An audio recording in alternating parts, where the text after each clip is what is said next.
नमस्कार सभी को। मेरा नाम है दीपांगना सिंघी और BRICS CCI young leaders talk में आपका बहुत बहुत स्वागत है। हमारा आज का विषय है करियर इन ब्यूरोक्रेसी और हमारे साथ एक बहुत ही जानी मानी हस्ती और स्पेशल गेस्ट मिस टीना डाबी जो कि एक आईएएस है, हमारे साथ जुड़ी हुई हैं। Very warm welcome ma'am. A small introduction before she joins. So ma'am is right now posted as the Joint Secretary Finance for Government of Rajasthan. She has been a UPSC topper in 2016 and she is also an honorary advisor for BRICS Chamber of Commerce and Industry, New Delhi. Welcome ma'am, it's great to have you here. Namaskar. Very happy to be connected with all of you today. Thank you for having me. Thank you ma'am. So without wasting any time, let's cut the chase and बातें शुरू करते हैं. So as a beginner would ask, what does a career in civil services look like? So civil services से सब IAS ही समझते हैं. So how do we go about the whole process? Right. Many people mistakenly believe the civil services just to be the Indian administrative service. However, civil services, generally speaking, is being part of the overall administration, the overall governance of the country. So apart from the Indian administrative services, we have other services also, such as the Indian police services, the forest services, the foreign services, the revenue services, among many other services. Now you speak about a beginner. तो अगर हम एक beginner की बात करें जो बस ये जानता है कि मुझे यूपीएससी एग्ज़ाम करना है, मुझे सिविल सर्वेंट बनना है, तो of course the very first baby step would be कि आप यूपीएससी की वेबसाइट पे जाएं, देखें कि एग्ज़ाम जो कंडक्ट हो रही है वो कब कंडक्ट हो रही है, which is the next date of application, syllabus क्या है, उस वेबसाइट पे even previous year question papers available हैं, तो एग्ज़ाम में किस टाइप के क्वेश्चन पूछे जाते हैं। तो एक बहुत ही बेसिक फील लेने के लिए आई थिंक एन एस्पिरेंट का सबसे फर्स्ट बेबी स्टेप होगा कि एक यूपीएससी वेबसाइट पे जाके हर चीज़ चेकआउट करे कि अच्छा है क्या एग्जैक्टली। और काफ़ी लोग बात तो करते हैं कि हमें यूपीएससी एग्ज़ाम देना है, बट मैंने बहुत एस्पिरेंट्स को देखा है कि वो इवन सिलेबस बहुत बारीकी से नहीं पढ़ते। So one must carefully go through in a very detailed fashion the syllabus of the UPSC examination. So that is the first thing I would recommend for a beginner. Thank you so much ma'am. So UPSC का आखिर structure क्या है? Right.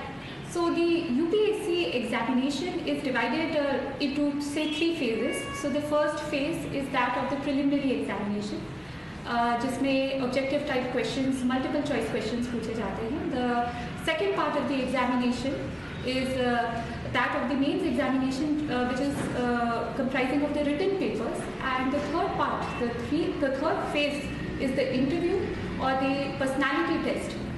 तो ये 3 phases हमारे UPSC examination के examination बनाते हैं। Thank you ma'am. अब हमारे साथ देश भर से बहुत सारे यूपीएससी एस्पिरेंट्स जुड़े हुए हैं और वो ये जानना चाहते हैं कि इन जो 3 स्टेजेस आपने अभी मेंशन की, इससे क्रैक करने की एक प्रिसाइज स्ट्रैटेजी अगर कोई है तो आप शेयर करना चाहेंगे?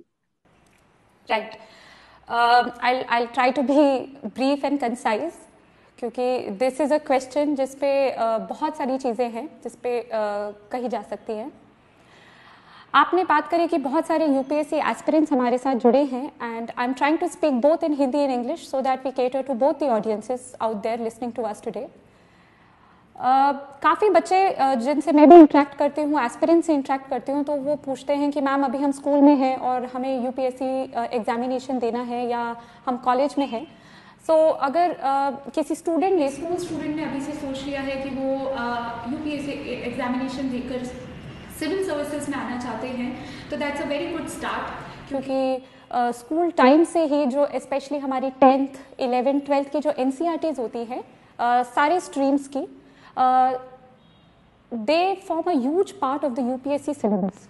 तो अगर आप एक स्कूल स्टूडेंट हैं अभी जो as a career civil service को टारगेट कर रहे हैं, तो प्लीज़ अपनी स्कूल की पढ़ाई जो कि स्पेसिफिकली NCERTs हैं उस पर बहुत ज़्यादा ध्यान दीजिए, क्योंकि ये काफ़ी बड़ा चंक है ओवरऑल यूपीएससी सिलेबस का। कोई कॉलेज में है तो अभी से आप अपने ग्रेजुएशन सब्जेक्ट को अपने ऑप्शनल सब्जेक्ट की तरह देख सकते हैं और अभी से एक ऑप्शनल सब्जेक्ट की तरह उसकी तैयारी कर सकते हैं।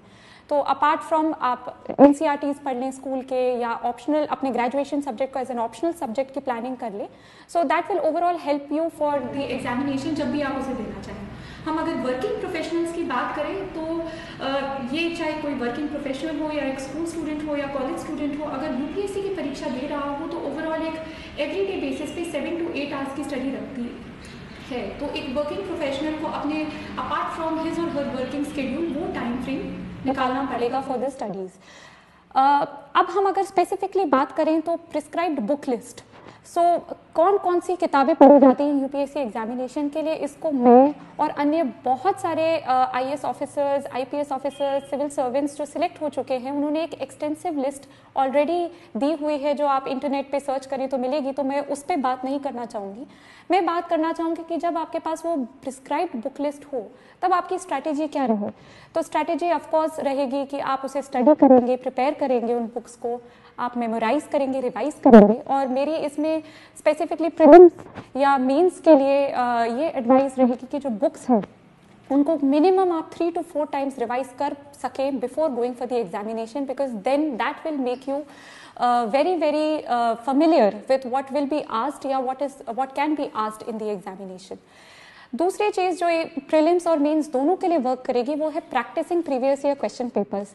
तो आप प्रीवियस 10 ईयर्स के क्वेश्चन पेपर्स को बहुत एक्सटेंसिवली स्टडी करें, उन्हें अटेम्प्ट करें, उसके क्वेश्चंस देखें, उससे आपको आइडिया भी लगेगा कि किस टाइप के क्वेश्चंस अगली एग्जाम में पूछे जा सकते हैं।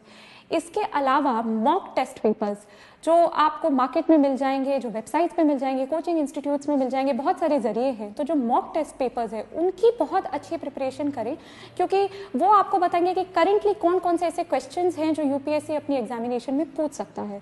सो practising, revising, memorising, these are the 3 pillars जो प्रीलिम्स और मेंस के लिए एक स्ट्रैटेजी आपके लिए बेनिफिशियल साबित हो सकती है। फाइनली अगर हम बात करें पर्सनालिटी टेस्ट के लिए, तो बहुत सारे एस्पिरेंट्स इस पे भी बात करते हैं कि मैम हमारे स्पीकिंग स्किल्स अच्छी नहीं है, कम्युनिकेशन स्किल्स अच्छी नहीं है। तो ऑफकोर्स पर्सनालिटी टेस्ट जो कि इंटरव्यू है वो काफ़ी ज़्यादा निर्भर करेगा कि आप कितना अच्छा अपने जो आपके ख्याल हैं, जो आपके थॉट्स हैं, how well you can put them into words. So of course you have to improve your speaking skills, and again ये प्रैक्टिस से होता है। सो आप चाहे मॉक इंटरव्यू टेस्ट लें या सिंपली एक मिरर के सामने प्रैक्टिस करें, but you have to practice how you present your thoughts in words and expressions. Apart from that, interview के लिए आप ऑलरेडी डिटेल्ड एप्लीकेशन फॉर्म जो भरते हैं उसमें आप खुद की ही बहुत सारी डिटेल्स बता देंगे, what has been your educational background, what are your hobbies, what are your extra curriculars, what are your interest, और काफ़ी सारे क्वेश्चंस इंटरव्यू पे जो आप खुद इन्फॉर्मेशन इसमें सप्लाई करते हैं उसी से पूछे जाते हैं। अपार्ट फ्रॉम दिस, जो प्रीलिम्स, मेंस या पर्सनालिटी टेस्ट की हम बात करें, एक चीज़ जो तीनों में कॉमनली होल्ड करती है वो है that you are very good in current affairs. तो आपको रोज़ न्यूज़पेपर पढ़ना आपके लिए मैंडेटरी है, आप करंट अफेयर मैगजीन्स पढ़ते रहिए। This will keep you abreast of current affairs, और इन तीनों फेजेस में करंट अफेयर्स से कुछ ना कुछ रिलेशन में कोई ना कोई क्वेश्चन आता ही आता है। So this is one thing which will be common. And अगर हम फिर से जनरल टिप्स की बात करें तो जैसे ये 3 फेजेस हैं, इन 3 फेजेस को निकालने में ही लगभग 1 साल लग जाता है। तो of course a lot of patience is required, hard work तो ऑफकोर्स आप देख सकते हैं कि 7 से 8 घंटे तो लग ही जाते हैं इतना वाइड सिलेबस कवर करने के लिए, बार बार उन चीज़ों को रिवाइज करने के लिए, क्वेश्चंस प्रैक्टिस करने के लिए, और जो मैंने पहले भी मेंशन किया current affairs. So this will give you a wholesome preparation for the comprehensive preparation for the examination.